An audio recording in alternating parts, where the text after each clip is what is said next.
Thank you. I'm joined this morning by David Lerman and Ryan McCrimmon. David is the author and the editor of the Budget Tracker newsletter, which if you don't subscribe to it, it is really, really worth subscribing to.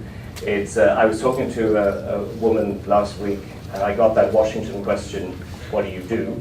And she said, and I told her, and she said, oh, CQ, CQ, CQ, I read Budget Tracker every day. And I just, as the conversation went on, said, but I'm sure you get stuff from lots of other places as well. And she said, yes, yes, yes, but when David Lerman writes it, I know it's true.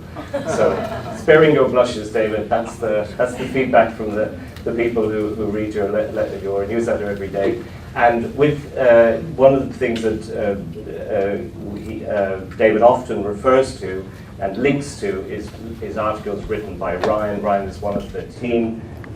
Ryan, actually, I have to introduce myself to Ryan every time I see him because he spends so much time on the Hill ferreting out the news that we need to pass on to you that he's hardly ever in this office. So it's quite and to see him in a suit, it's quite amazing.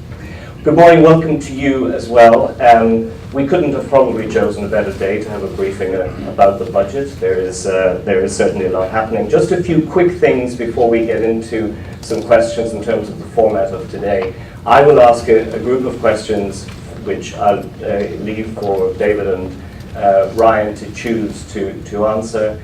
I will then stop and take questions from you. We have a microphone, so just if you indicate that you would like to ask a question, make sure you raise your hand so that can be noticed by the team with the microphone. They will then travel around, make sure you get to ask the questions that you need.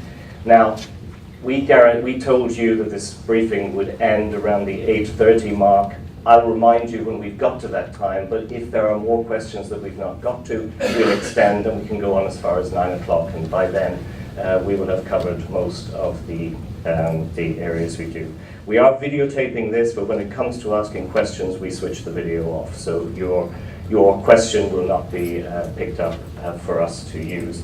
In the pack in front of you, we have a copy of yesterday's Budget Tracker newsletter and also an article written by Ryan. So with that, David, it's July, 12 spending bills. This seems slow. Yes, can you hear me? Yeah, it's slow and it's unusually slow. You know, part of it is it's always slow. Normally there's 12 spending bills to fund the government. They're supposed to pass them all by October 1st, the start of the federal fiscal year.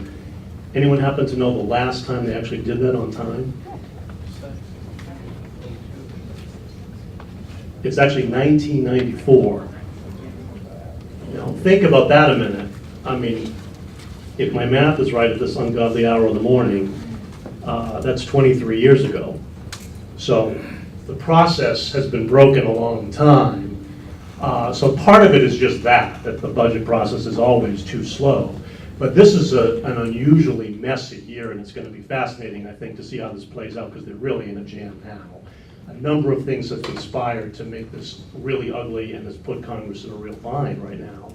Part of it is just logistics. I mean, you have a new president coming in, so normally a president submits his budget in February. Trump didn't get to his till May. That sets us back months. Part of it is that Congress itself was way behind just trying to finish up from last year's spending bills. They spent the first part of this year just trying to finish what they should have done last year. So they were way behind to begin with this year. So there's the logistics. But the other thing that's going on right now is there is just no consensus on fiscal policy among Republicans. And you might think that now that Republicans finally have control of the House and the Senate and the White House, my God, it's clear sailing. We can pass spending bills no problem, 1, 2, 3. And that might be true if they actually agreed on what they want to do. But there is just wide discrepancies in how they view the world. And to simplify it grossly, what you've got right now is you've got these hardcore conservatives who really would like nothing better than to slash taxes, chop the government in half, declare victory, and go home, essentially. You've got Trump, who likes the idea of a balanced budget, but really what he has decided, his numbers show, is that he wants to pump up defense and pump up border security. And yes, he'll promise a balanced budget, but if you look at his budget, that comes 10 years down the road when he's well out of office. So that's not the priority. The priority is pumping up defense and border security. And to do that without making the deficit even worse, he would take an axe to a lot of domestic programs. And then caught sort of in the middle is a lot of these Republican moderates who started out this year very nervous at what they were seeing and sort of have been busy trying to put the brakes on the Trump revolution and saying, no, thank you, Mr. President. We don't want to slash the National Institutes of Health by 20%. We don't want to whack the EPA by 1/3 and chop the State Department by 1/3. We're not comfortable. So the result has been an impasse that has made it impossible to agree on anything, to get a budget passed. Just today is the pivotal day. We're going to see House Republicans come up with their 10-year budget plan. But it's not even clear that that'll get through the House. We can talk about that later. But that's where we are. And it's slow, but unusually slow. And hang on, because this is going to be quite a mess this year. Okay, good. But there are some things happening, Ryan. What is the state of play of what is being worked on? Yes, there's certainly a lot happening. They're sort of playing catch up now after this late start. This week, like last week, is a very busy week. The Appropriations Committee in the House is finishing up the last of their markups, so they'll have finished all 12 bills by the end of this week. The budget resolution, as David mentioned, is out today after a few delays. We may even see some floor action on appropriations before the August recess. The House is pursuing this sort of unusual omnibus strategy where they've talked about taking all the bills that the Appropriations Committee has written and bundling them immediately into an omnibus. You know, that often happens in Congress, but it's usually at the end of the year when there's a fiscal deadline and Democratic and Republican leaders will, hash out a deal behind closed doors. This year, House Republicans are thinking about jumping straight to that step, to that usually last step. And so we may see that on the floor if there's enough support. The Senate might take up some appropriations bills. They're moving at a much more leisurely pace, marking up their second and third bills of the year this year. Looming over all of this is, as David said, there's no real agreement on what the broader spending picture looks like. So behind the scenes, we have some initial early talks about a potential budget deal to raise the defense and non-defense discretionary caps for the next fiscal year. And they also have to address the debt limit, of course. So there's a lot of movement, but it's not really clear where anything is heading at this point. And then there's another issue, specter over this, which is the approach that's being taken this time. That actually what is being looked at may not happen because there are other restrictions, caps and other restrictions in place. Right. I mean, part of what we're going through right now is a bit of a charade because the House is coming out with their budget plan, which is going to violate current law. So it's a little bit illusory because they're busting the cap that's in law for defense spending. Well, you can't do that just with a budget resolution. You'd have to go back and change the law. So what's needed would be a bipartisan budget deal that actually revises the spending caps. And there's been no, at least public, negotiation over that even beginning. And you're never going to get Democrats to agree to a big boost for defense unless you also want to boost non-defense. So without that, which they're not willing to get to yet, here it is July, you can pretend to pass this budget and maybe get it through the House if they're lucky, and then it just stops because the Senate's you're never gonna get it through. So I mean, it's a bit of a shell game right now. Right. And if I could just add to that, it's sort of remarkable to be on the Hill and talk to members because most members realize that the whole process is a bit of a charade, as David said right now. And most members on both sides of all stripes will tell you that we're probably going to have a budget deal. And so what are we doing right now? Why don't we do the work that needs to be done? And so it's sort of remarkable that everyone sort of acknowledges that we need to have this broader agreement before they move forward, and yet there's really been little signs that that's actually happening. And one of the reasons people read newsletters and the work that we write is because they want to know where the details are. One of the features of legislation is things get attached. The devil is in the detail. The devil seems to attach himself to things, and then it gets discovered, and then all hell breaks loose. And what are there some of those on the way? Sure, there's plenty of things that could trip up the appropriations process come September. There's always policy riders, as the fate of the healthcare repeal bill looks fairly uncertain right now. It's possible we could see riders related to Planned Parenthood come up in the appropriations process. The border wall is certainly a big issue. And the last appropriations package in May did not include funding for the wall, as I'm sure you know, and it's pretty clear that the White House is looking for a big win on that this round. So it's unclear who's going to sort of give on that this time around, and there's plenty of other issues that could pop up. The spending levels is, I think, the biggest one, but there's these policy issues. There's the lack of time is a big one. I mean, there's really little time left on the legislative calendar before that September 30th deadline. So we'll see. I mean, if the Senate sticks around an extra 2 weeks in August, that may help a little bit, but I still don't think there's enough time. I think we'll probably end up where we often end up in September, which is with the continuing resolution. That's your prediction. Your prediction? It won't get done by October 1.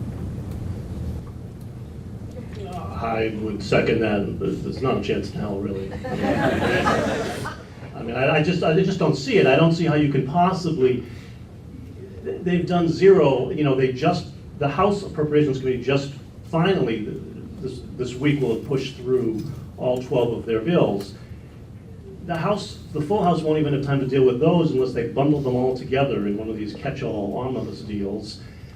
And if they can even get that through, that gets blocked in the Senate, and then where are we? I mean, and the Senate has not even begun its bills. I mean, I just can't conceive of a way that by September 30 they're going to have time to process all this. It's too cumbersome, and they won't get it done, and they're going to have some kind of stopgap, as they usually do, to extend current funding into the new year. Now, how long that would last, I don't know. We could still get a deal in the fall or by the end of the year for the rest of the fiscal year, but I think for sure we're going to have some kind of stopgap measure to tide us over.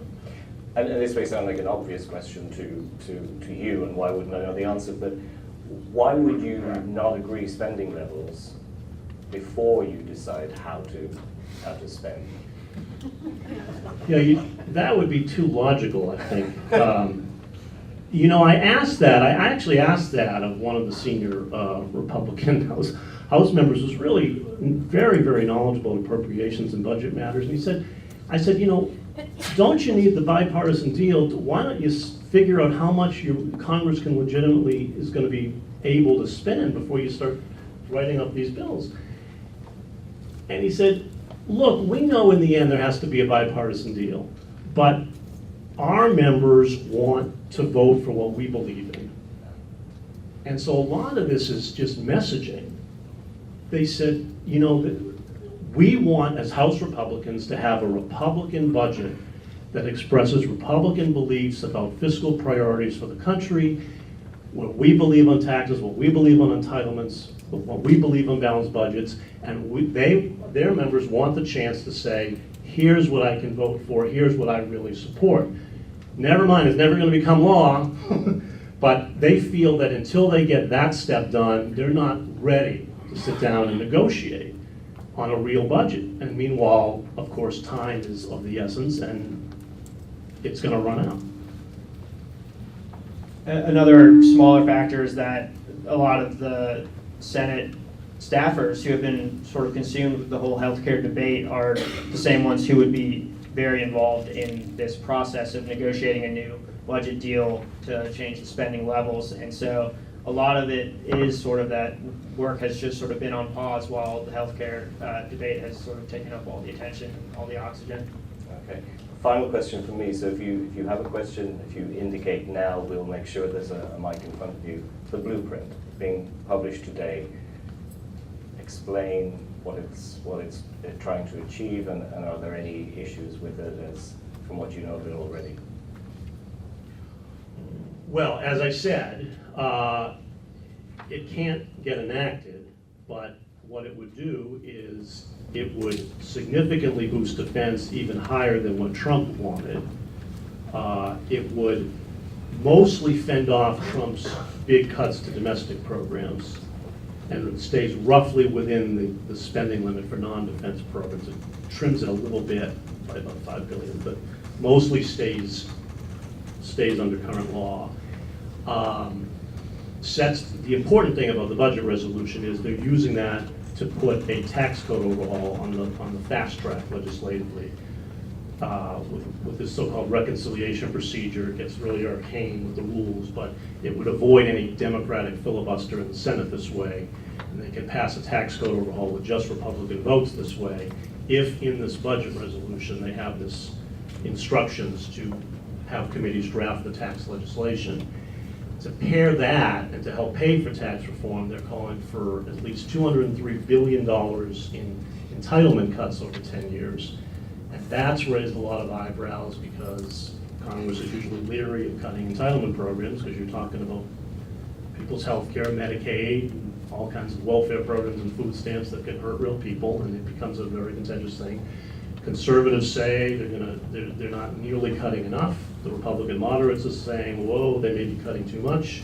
And so it's not clear that there's any agreement on how much to cut them, and that's why the fate of this whole budget resolution in the House is still up in the air.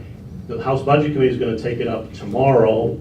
All indications are it'll pass the committee, but then it goes to the House, and they haven't whipped the vote count yet to know. I mean, I'm not sure that they have the votes in the House. If they do, it's going to be close. And as I say, if they get it through the House, it'll be a talking point for them, but then I don't know where that leads us. Good stuff. One of the, did you want to add to that, Ryan? I would just add that last night, Mark Meadows, who's the congressman from North Carolina and chairman of the House Freedom Caucus, one of the more conservative groups, has in fact said that the budget probably doesn't have the votes to pass the House floor this time. So there's a lot of uncertainty there.